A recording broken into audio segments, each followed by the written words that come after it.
नमस्कार मित्रों, मैं हूं शिवम सिंह और स्वागत है आपका लर्न अबाउट एजुकेशनल हब के इस ऑनलाइन लर्निंग प्लेटफॉर्म पे। प्यारे मित्रों और साथियों, जैसा कि हमने कहा था कि बिजनेस एनवायरनमेंट के जो जो आपका सेगमेंट है, उस सेगमेंट को हम जल्द ख़त्म करेंगे। इसका सेकंड पार्ट आप लोगों के बीच फिर से आ गया है।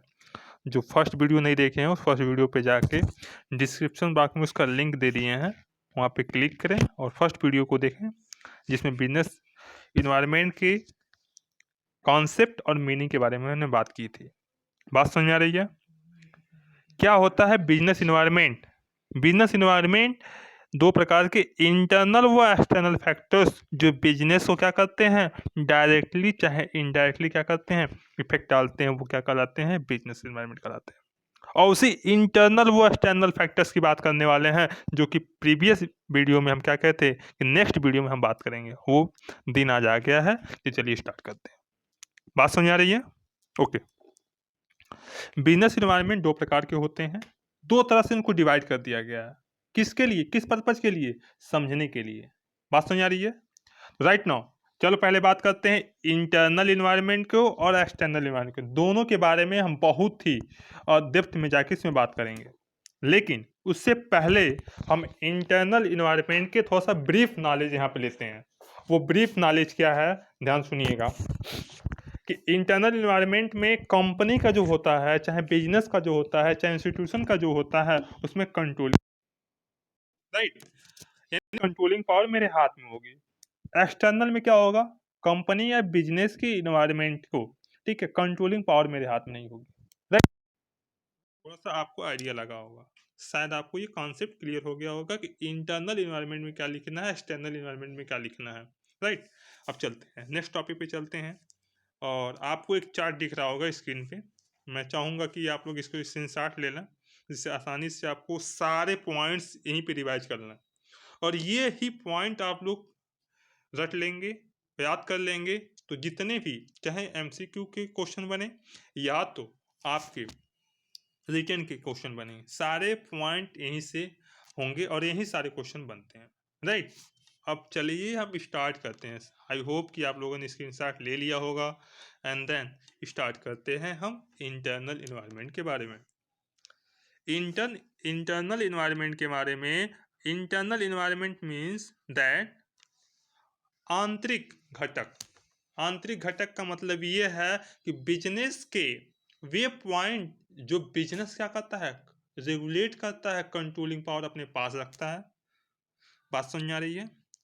उसको बात करेंगे। अभी एक एक पॉइंट पे हम बात करेंगे और आप लोग खुद कमेंट करके बताइएगा कि क्या ये इससे कंट्रोलिंग पावर बिजनेस का होता है या नहीं होता है। राइट, चलिए, व्यवसायिक उद्देश्य, बिजनेस का जो ऑब्जेक्टिव होता है, किस पर्पज के लिए हम बिजनेस क्या कर रहे हैं, वो पर्पज बिजनेस पे कंट्रोलिंग पावर होती है।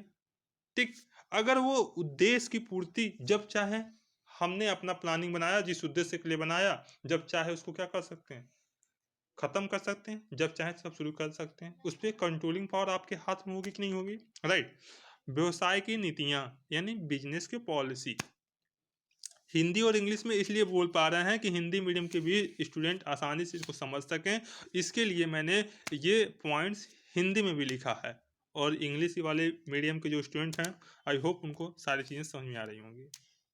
ठीक है, तो बिजनेस के जो पॉलिसी होते हैं, बिजनेस को चलाने के लिए, उसको रेगुलेट करने के लिए डिफरेंट डिफरेंट क्या करती है, पॉलिसी बनाई जाती है। अगर हम खुद पॉलिसी बनाते हैं, तो वो पॉलिसी क्या हम अपने आप कंट्रोल नहीं कर पाएंगे। सपोज दैट घर में कोई भी नियम कानून बनाएंगे, तो हम उसको जब चाहेंगे तब तो क्या कर सकते हैं, तोड़ सकते हैं। लेकिन अगर गवर्नमेंट कोई पॉलिसी बनाती है, चाहे कुछ करती है, तो हम उसको तोड़ नहीं सकते। बात समझ आ रही है? तोड़ेंगे तो क्या होगा, पेनाल्टी देना पड़ेगा, उसके दंड देना पड़ेगा। बात समझ आ रही है? थर्ड पॉइंट आपको दिया है कि प्रोडक्शन कैपेसिटी। प्रोडक्शन कैपेसिटी का मतलब ये है कि हमारा बिजनेस स्मॉल में है या बिग में है। स्मॉल में होगा तो हमारे जो फाइनेंस की जो प्रॉब्लम है, उसके वजह से प्रोडक्शन क्या करेंगे, कम करेंगे। डिपेंड ये भी करता है कि हम अगर इकोनॉमिक्स की बात करेंगे, तो प्रोडक्शन जो कैपेसिटी होगा, डिमांड के हिसाब से क्या करना है, प्रोडक्शन करना है। बात समझ आ रही है? तो हम इकोनॉमिक्स के में नहीं जाएंगे, क्योंकि उसमें जाएंगे तो ज़्यादा टाइम लगेगा। इसलिए प्रोडक्शन कैपेसिटी पे भी हमारा क्या होता है, कंट्रोलिंग पावर होती है। अब बात करते हैं method of production. Method of production का मतलब ये है कि अगर कोई भी प्रोडक्शन है तो प्रोडक्शन हम इसलिए करते हैं कि ताकि हम जो डिमांड है उसको फुलफिल कर सकें। उस फुलफिल डिमांड को करने के लिए हम मेजर क्या करते हैं, बहुत सारे मेथड होते हैं। उस मेथड में से कोई एक ऐसा मेथड अपनाएंगे जिसके वजह से क्या हो सकता है, हमारे कास्ट रिड्यूस हो जाए। हम कम कास्ट लगा के अधिक प्रोडक्शन करना चाहते हैं। बात सुन आ रही है? तो उसके हिसाब से हम कौन सा ऐसा मेथड अपनाएं जिसमें क्वालिटी भी मेंटेन रहे, हमारा कास्ट भी कम लगे। बात समझ आ रही है? वो फिनिशिंग में ज़्यादा रहे। पॉइंट क्लियर हो रहा है? तो वो क्या कर सकते हैं, वो मेथड अपनाएंगे, उस पर भी हमारे कंट्रोलिंग पावर होती है। Management information system. मैनेजमेंट का मतलब जहां से आता है तहां पे planning, organizing, staffing, directing, controlling, motivation, extra सारे पॉइंट आ जाएंगे।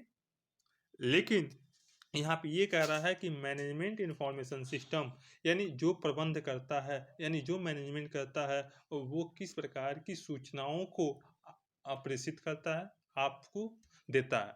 बात समझ आ रही है? कौन से ऐसे सूचना है जो आपको देना चाहिए, कौन सा नहीं देना चाहिए, इस पे भी मैनेजमेंट का या बिजनेस का या इंस्टीट्यूशन का क्या होता है, कंट्रोलिंग पावर होती है। राइट? अब समझते हैं कि पार्टिसिपेशन इन द मैनेजमेंट, प्रबंध में भागीदारी क्या होती है। प्रबंध की जब भागीदारी की बात करते हैं तो कौन से ऐसे प्रबंधक होंगे जिसमें पार्टिसिपेट करेंगे, अपने ऑर्गेनाइजेशन में, बिजनेस में, ऑर्गेनाइजेशन में पार्टिसिपेट करेंगे। उस पार्टिसिपेशन के हिसाब से हम क्या करते हैं, उसका निर्णय करते हैं, उसका डिसीजन लेते हैं। तो वो भी बड़ा इंपॉर्टेंट होता है। राइट? अब बात करते हैं स्ट्रक्चर ऑफ डायरेक्टर काउंसिल। निर्देशन मंडल की जो संरचना होती है, वो संरचना कैसे हम डिजाइन करेंगे। बात समझ आ रही है? स्ट्रक्चर का मतलब होता है रूपरेखा तैयार कर लेना भाई। रूपरेखा का मतलब होता है कि कौन कैसे काम करेगा, एक स्ट्रक्चर बना लेना। मेरे पास अभी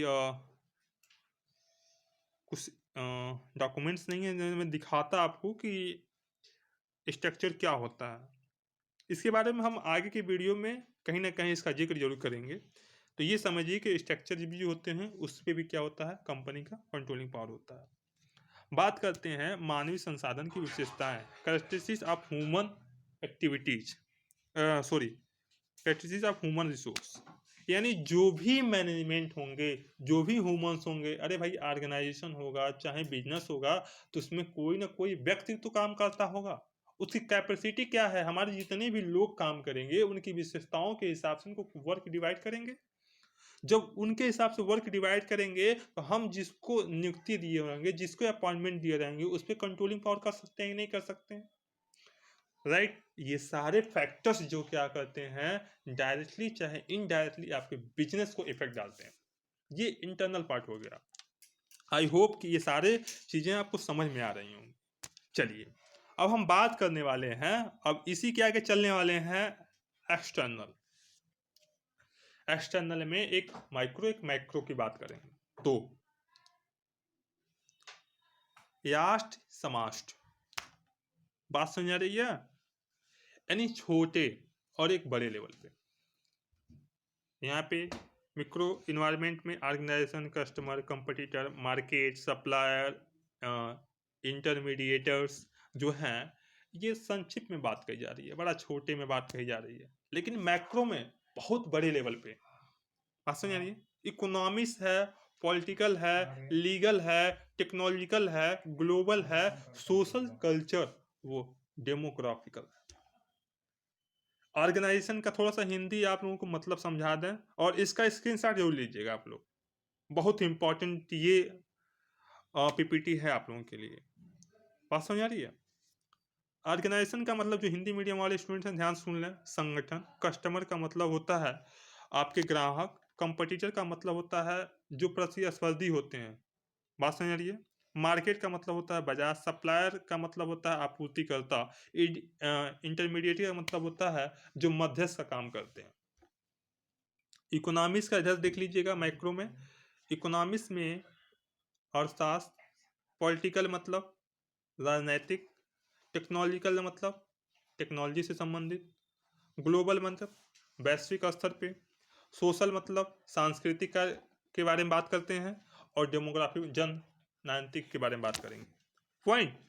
अब नेक्स्ट बारे में बात करते हैं मैक्रो के बारे में। ये भी हमारे बिजनेस को सपोज दैट, अभी देखिएगा, अगर कोई भी कस्टमर है तो सपोज दैट अगर हम अपने शॉप पे, अपने बिजनेस में हम बहुत सारे चीज़ों का प्रोडक्शन कर लिए, प्रोडक्शन करके हम सेल करने के लिए रख लिए, सपोज दैट, लेकिन अब कस्टमर मेरी दुकान पे आते ही नहीं है, बात समझ आ रही है? तो ये क्या कर सकता है, आपकी बिजनेस पे बहुत तेजी से इफेक्ट करेगा, ये प्रभावित कर देगा आपके बिजनेस को। बात समझ आ रही है? कंपटीटर्स, मार्केट में अब कंपटीटर बहुत हैं, तो कंपटीटर के हिसाब से चलना पड़ेगा। बात समझ आ रही है? सपोज दैट एक मार्कल है जो मार्केट में 30 रुपीज़ की उसकी MRP है, और 30 रुपये में वो मार्केट में सेल होता है। ओके, लेकिन आप मार्केट में आए और कह रहे हैं कि नहीं इसका 35 रुपये दाम है, वही मार्कल 30 रुपये में सब लोग बेच रहे हैं, आप 35 में बेचेंगे तो आपको बिजनेस पे इफेक्ट पड़ेगा कि नहीं पड़ेगा? यानी जितना कंपटीशन है उस कंपटीशन के हिसाब से काम करना पड़ेगा।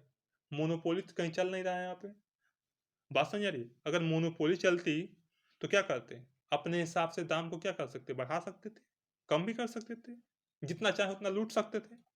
यहाँ पे मार्केट में डिफरेंट डिफरेंट टाइप के वो है, शॉप है, तो उसके हिसाब से आपको चलना पड़ेगा, नहीं तो बिजनेस क्या हो सकता है, इफेक्ट कर सकता है। चलिए, मार्केट भी डिपेंड करता है, मार्केट भी डिपेंड करता है आपका कि कहाँ पे मार्केट होना चाहिए, जहां पे कलेक्शन ऑफ बायर्स, बात समझ रही है, अधिक हो, वहां पे मार्केट होना चाहिए, जहां पे हर एक सुविधाएं उपलब्ध हो, सर्विसेज उपलब्ध हो, ठीक, तो वहां पे होना चाहिए। ये भी डिपेंड करता है कि जो मार्केट होगा वो रूरल एरिया में कौन से मने जगह पे लगेगा, अर्बन एरिया में कहाँ लगेगा। यानी शहरी और ग्रामीण क्षेत्रों को ध्यान में रखते हुए हम मार्केट का क्या कर सकते हैं, बंदोबस्त करेंगे। पॉइंट क्लियर हो रहे होंगे? चलिए, सप्लायर, भाई अगर कोई भी प्रोडक्शन करना है तो रॉ मटेरियल चाहिए, रॉ मटेरियल कौन देगा, सप्लायर देंगे। बात समझ आ रही है? अगर वो टाइम से आपको सप्लाई ना करें तो आप प्रोडक्शन क्या हो सकती है, रुक सकती है, जिसके वजह से आपका प्रोडक्शन नहीं होगा तो आपकी डिमांड जो होगी वो क्या हो सकती है, खराब हो सकती है। आपकी बहुत डिमांड है और यहाँ सप्लायर माल ही नहीं पहुंचा रहा है आपके पास, तो आप प्रोडक्शन कैसे करेंगे? तो ये इफेक्ट कर सकता है कि नहीं बिजनेस पे, डायरेक्टली इफेक्ट कर रहा है। समझ में आ रहा है? चल, और ये सप्लायर जो होते हैं ना, इस पे कंट्रोलिंग पावर नहीं होती है, ध्यान सुनिएगा, अभी तक जितने पॉइंट बताया है इस पे कंट्रोलिंग पावर नहीं होती है। कस्टमर के पास क्या कंट्रोलिंग पावर होती है, क्या उसको रोक सकते हैं क्या, भाई तुम मेरे पास ही आ जा। हाँ, कस्टमर की जहां मर्जी वहां जाएगा, ठीक है, वो डिपेंड करता है कि उसका माइंड सेटअप क्या है, कैसी दुकान पे चाहता है, कैसी आप सुविधाएं देते हैं, उस सुविधाएं के हिसाब से आपका बिहेवियर क्या है, उसके हिसाब से आप कस्टमर अट्रैक्ट होता है आपकी दुकान पे। इस पे भी आपकी कंट्रोलिंग पावर नहीं होती है। Point clear? और एक होते हैं इंटरमीडिएटर, यानी जो मध्यस्थ का काम करते हैं। सपोज दैट प्रोडक्शन के बाद क्या होता है, एक होलसेलर होते हैं, एक रिटेलर होते हैं, उसके बाद क्या होता है, कस्टमर होते हैं, उनके बीच भी एजेंट होते हैं, माल को ले जाने के लिए उनके बीच कुछ कमीशन दिया जाता है। अगर वो कमीशन ना मिले प्रॉपरली टाइम से उनको, तो वो क्या कर सकते हैं, 1 से 2 दिन माल को डिले कर देंगे, जिसके वजह से आपका क्या हो सकता है, बिजनेस प्रभावित तो हो सकता है, इम्पैक्ट हो सकता है। Point clear? चलिए, आई होप कि आपको सारी चीज़ें समझ में आ रही होंगी। अब बात करते हैं मैक्रो इन्वायरमेंट में political factors, legal factors, social culture factors, technological factors, natural factors, demographic factors के बारे में बड़ा डिटेल में इसमें बात करेंगे। This is the most important और ये एमकॉम फर्स्ट सेमेस्टर के जो सिलेबस है उसमें ये सारी चीज़ें दी हुई हैं। तो आई होप कि ये सारी चीज़ें आपको समझना बहुत ज़रूरी है। तो चलिए स्टार्ट करते हैं। पॉलिटिकल फैक्टर्स में वे फैक्टर्स होते हैं पॉलिटिकल फैक्टर्स में वे फैक्टर्स होते हैं जो आपको बिजनेस के डायरेक्टली तो इफेक्ट करते ही हैं।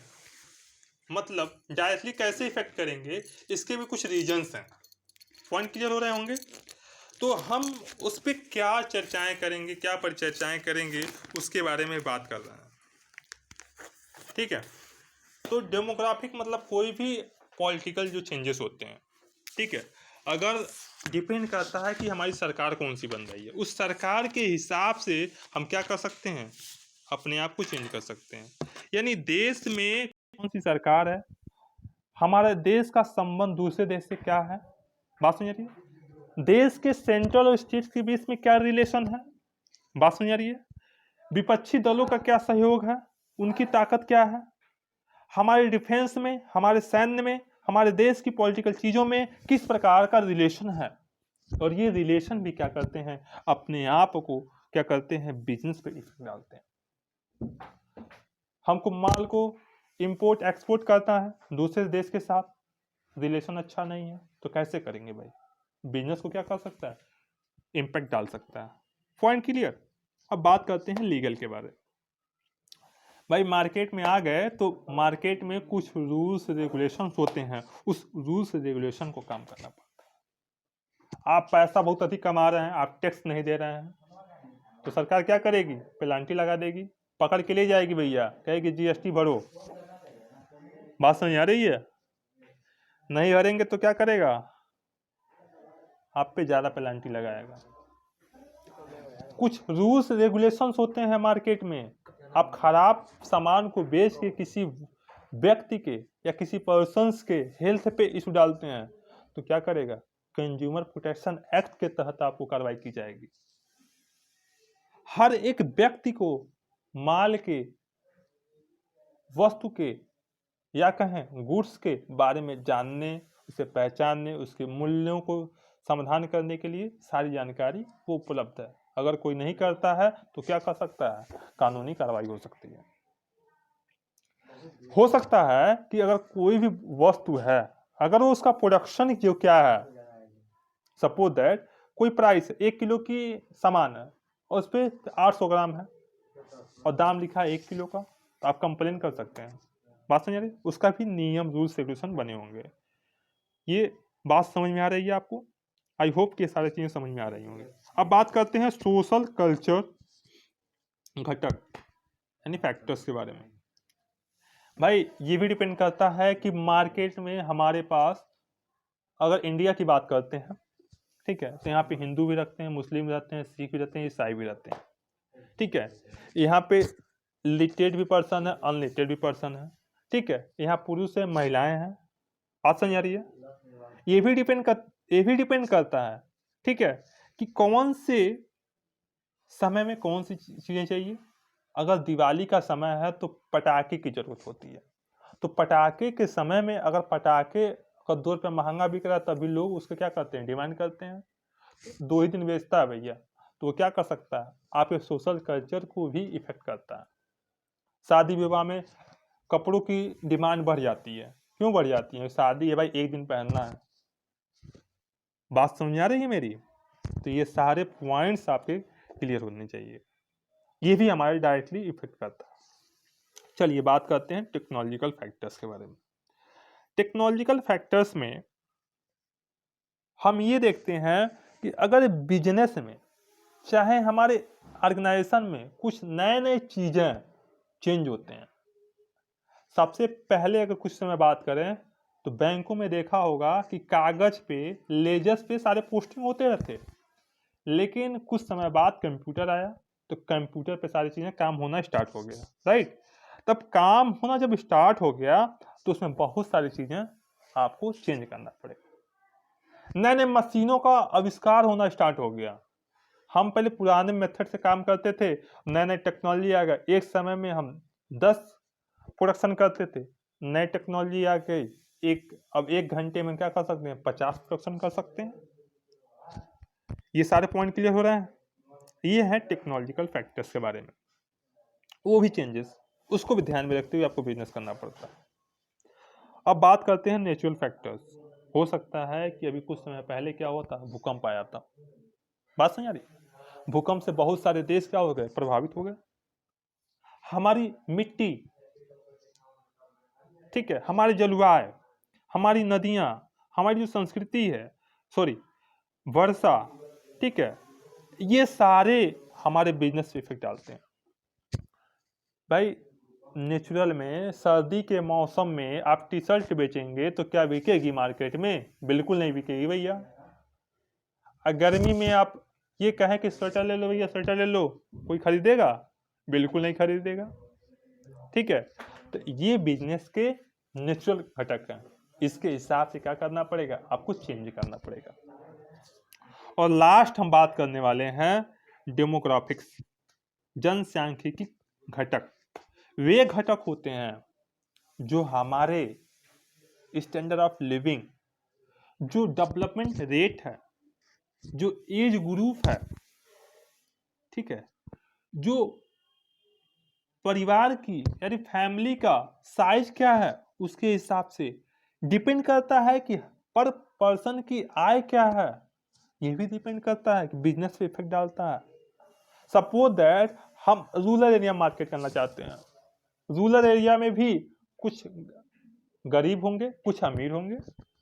हम ऐसे कॉलोनी में रहते हैं जहां पे सभी अधिकारी हैं, तो उस हिसाब से क्या करना पड़ेगा, अपने क्वालिटी के हिसाब से चीज़ों को बेचना पड़ेगा, तब वहां पे उस चीज़ की डिमांड रहेगी, उससे अधिक प्रॉफिट आप गेन कर सकते हैं।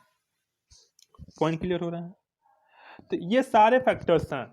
अब मैं थोड़ा सा आप लोगों को मैं बता दूं कि क्या क्या ये पॉइंट से कौन से ऐसे क्वेश्चन हैं जो आपको क्लियर हो गए होंगे।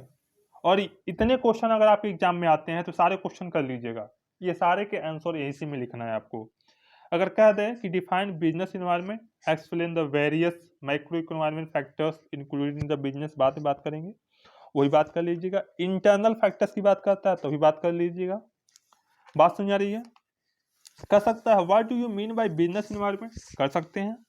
व्हाट इज मैक्रो इन्वायरमेंट, बात कर सकते हैं। व्हाट इज इकोनॉमिकल फैक्टर्स के बारे में बात कर सकते हैं, बिल्कुल बात करेंगे। एक्सप्लेन नॉन इकोनॉमिक फैक्टर्स के बारे में बात करेंगे, बिल्कुल बात कर सकते हैं। Explain micro environment of business, इसके बारे में भी बात कर सकते हैं। तो जितने भी अब तक क्वेश्चन बताए हैं वो सारे क्वेश्चन आपके इसी वीडियो के माध्यम से कंप्लीट होता है। कुछ और सेगमेंट रह गए होंगे, उस सेगमेंट को हम नेक्स्ट वीडियो में हम देखेंगे। और हो सकता है कि जो फर्स्ट यूनिट का है उसमें बहुत सारी चीज़ें छूट गई हैं, मैं उसको भी 1-2 वीडियो के माध्यम से फर्स्ट यूनिट आपका कंप्लीट कर दूंगा। और ये this is the most important है। इंटरनल और एक्सटर्नल जो चीज़ समझ गया वो आगे के सारे प्रोसेस को आसानी से समझेगा। पॉइंट। आई होप कि ये सारी वीडियो आपको समझ में आ रही होंगी। अगर आपको ये वीडियो समझ में आ रहा होगा, ठीक है, बारीकी से समझ में आ रही होगी, तो इस वीडियो को लाइक जरूर करिएगा। अगर अच्छी समझ में आएगा तो अपने दोस्तों के साथ शेयर भी करिएगा, जिससे उनको भी ये लाभ हो सके। और हिंदी मीडियम वाले भी स्टूडेंट जो भी होंगे वो भी चाहेंगे कि अपने दोस्तों के साथ शेयर कर लें, क्योंकि इसमें हिंदी और इंग्लिश दोनों चीज़ें हमने बताया है। ओके, फिर मिलते हैं नेक्स्ट वीडियो में।